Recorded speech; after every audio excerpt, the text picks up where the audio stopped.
एकदम खुसखुशीत आणि तिप्पट चौपट फुलणाऱ्या तांदळाच्या पिठाच्या कुरडया कशा करायच्या ते बघूया।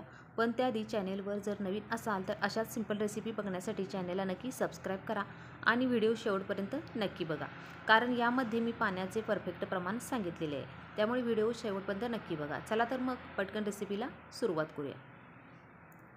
सुरुवातीला एका भांड्यामध्ये मी एक मोठा कटोरा तांदळाचं पीठ घेतलेलं आहे। आता याच कटोऱ्याने मी 4 कटोरा पाणी घालून घेणार आहे। आता हे पाणी आपण थंड वापरायचं नाही, पाणी हे कोमट यामध्ये घालून घ्यायचं, यामुळे कुरडया आपल्या गाळताना तुटत नाहीत, त्यामुळे यामध्ये पाणी कोमट घालायचं। आता तांदळाचं पीठ बनवताना तांदूळ 4 दिवस भिजत घालायचे आणि 5व्या दिवशी ते वाळवून दळून आणायचे आणि त्यानंतर आपण या कुरडया करून घेणार आहोत। आता हे पीठ या पाण्यामध्ये चांगले मिक्स करायचे। अशा पद्धतीने याच्या गुठळ्या सगळ्या पिठाच्या मोडून घ्यायच्या। आता यामध्ये आपण चवीनुसार मीठ घालणार आहोत। साधारण मी 1 चमचा इथं मीठ घातलेलं आहे।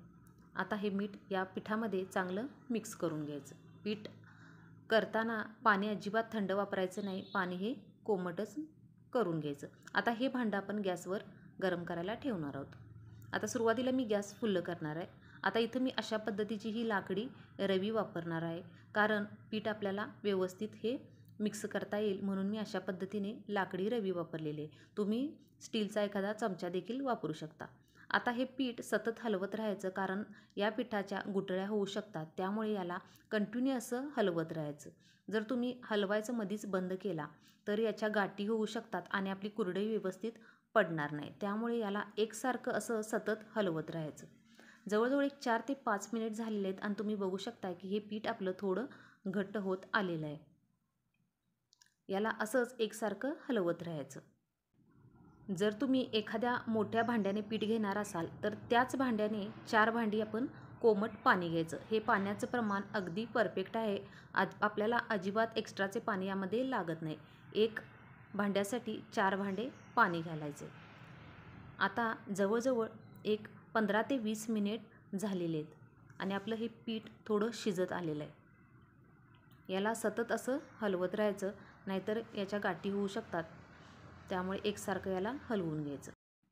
जवळजवळ 15 ते 20 मिनिट झालेले आहेत आणि आपलं पीठ हे 90% शिजलेलं आहे। आता आपण या पिठाला वाफ देऊन घेणार आहोत, त्यामुळे या रवीला लागलेलं एक्स्ट्राचं जे पीठ आहे ते आपण पीठ काढून घेणार आहोत आणि या भांड्यावर आता झाकण ठेवून आपण याला 10 मिनिट वाफ देऊन घेणार आहोत। गॅस लो करायचा आणि लो गॅसवर 10 मिनिट फक्त याला पिठाला वाफ देऊन घ्यायची।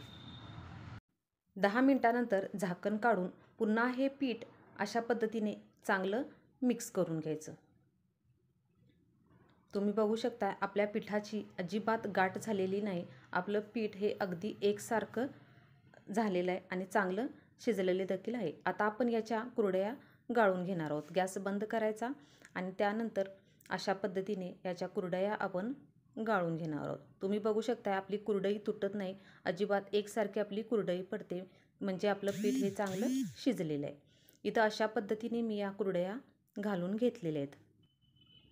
त्यानंतर 3 ते 4 दिवस या उन्हामध्ये चांगल्या वाळवल्यानंतर तुम्ही बघू शकता आणि तेलात टाकल्यानंतर अगदी तिप्पट चौपट या कुरडया आपल्या फुललेल्या आहेत आणि खायला देखील एकदम खुसखुशीत अशा या कुरडया झालेल्या आहेत। तुम्ही बघू शकता तेलात टाकल्या अगदी पटकन या फुलून येतात आणि पांढऱ्या शुभ्र देखील झालेले आहेत। तर व्हिडिओ कसा वाटला हे कमेंट करून सांगा। व्हिडिओ आवडला तर चॅनेलला नक्की लाईक, शेअर आणि सबस्क्राईब नक्की करा।